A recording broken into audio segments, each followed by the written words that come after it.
तर आहे चालू आपला स्टॉल. आणि सांगायचा विषय म्हणजे एक भीतीचा विषय सांगतो. मागे एक व्हिडिओ टाकला होता ना भीतीच्या विषयी. तर म्हणजे आता समजा कोणी नवीन नवीन व्यवसाय कोणी चालू करत असेल तर जे मनातली भीती राहते आपल्या किंवा आजूबाजूच्या लोकांची भीती, तर अशी भीतीमधून मी कसा निघालो तसा एक माझा विषय मी तुमच्याशी शेअर करतो. तर त्याच्यातला सर्वात पहिला विषय म्हणजे लाज वाटणे. आपण नवीन नवीन काम चालू करत असलो तर पहिले आपल्या घरच्यांची भीती वाटते आपल्याला, नंतर लोक काही म्हणतील का, घरचे काही म्हणतील का याची भीती. तर त्यासाठी सगळ्यात पहिले नाही का आपल्याला लाज सोडावी लागणार. कसं म्हणजे आपण आपला व्यवसाय करत आहोत, चांगलं काम करत आहोत, तर बिनधास्तपणे करायचं, कोणाचा विचार करायचा नाही, फक्त आपला विचार करायचा की आपण कसं काम करत आहोत, कसं आपला व्यवसाय करतो. मस्तपणे हसत खेळत करायचं, लाज शरम सोडून द्यायचं, बेशरम बनून जायचं बिलकुल. आणि दुसरा विषय म्हणजे आपल्या धंद्यातून येणारा प्रॉफिट, धंद्यातून येणारा पैसा. समजा आता तुम्ही नवीन नवीन व्यवसाय चालू केला तर होऊ शकते की सुरुवातीला तुमचा चांगला धंदा होणार किंवा कमी होणार. तर माझं असं म्हणणं आहे की धंदा कमी हो की जास्त हो, आपण नाही का पैशापासून कधी जास्त, आपल्या धंद्यापासून जास्त अपेक्षा नाही ठेवली पाहिजे. पैशाची मेन म्हणजे पैशाची अपेक्षा ठेवणं जास्त करणे चांगलं नसते.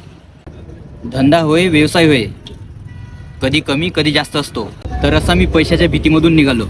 माझं तर असं म्हणणं आहे की समजा माझा रोजचा धंदा 500 झाला आणि त्याच्यातले मला 200 उरले तरी बस झालं भाऊ, बस झालं, खुश आपण. आणि तिसरी भीती म्हणजे सर्वात मोठी भीती की आपल्याजवळ कस्टमर नसणे. आता इकडे बघा, इकडे बघा, माझ्याजवळ एक पण कस्टमर नाही, मी एकटा बसून आहो. आणि इकडे बघ साईडले ते दुसरं स्टॉल आहे, तिथं पूर्ण कस्टमर आहे. तर आता कसं त्याच्याकडे बघून मला पण थोडं खराब वाटते यार की आपल्याकडे कस्टमर नाही, मला पण जरा असं वाटते. आणि आजूबाजूचे येणारे जाणारे लोक नाही का मला पण बघत राहते की एकटाच बसून आहे, एकटाच उभा आहे. तर आता काय, त्या भीतीला ओव्हरकम करण्याचं एकच गोष्ट म्हणजे संयम ठेवावं लागते. आता त्यांचा टाईम आहे, नंतर माझा टाईम येणार. तर म्हणजे असं टाईमची गोष्ट असते. प्रत्येक वेळेस आपल्याकडे कस्टमर नाही येणार, प्लस प्रत्येक वेळेस आपल्या हातात पैसाच नाही येत राहणार.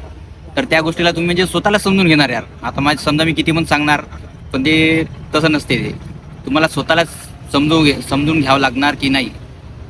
भाऊ म्हणत आहे बरोबर गोष्ट आहे की टाईमचा विषय असतो, कधी धंदा कमी असतो कधी जास्त असतो.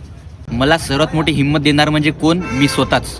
हार मानायचं की नाही हे कोणी डिसाईड करू शकत नाही, हे डिसाईड कोण करणार, मीच करणार.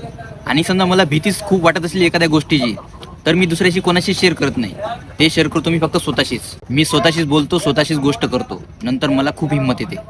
लाज शरम सोडायची, पैशाची जास्त अपेक्षा नाही ठेवायची, संयम ठेवायचा आणि स्वतःवर विश्वास ठेवायचा, बस.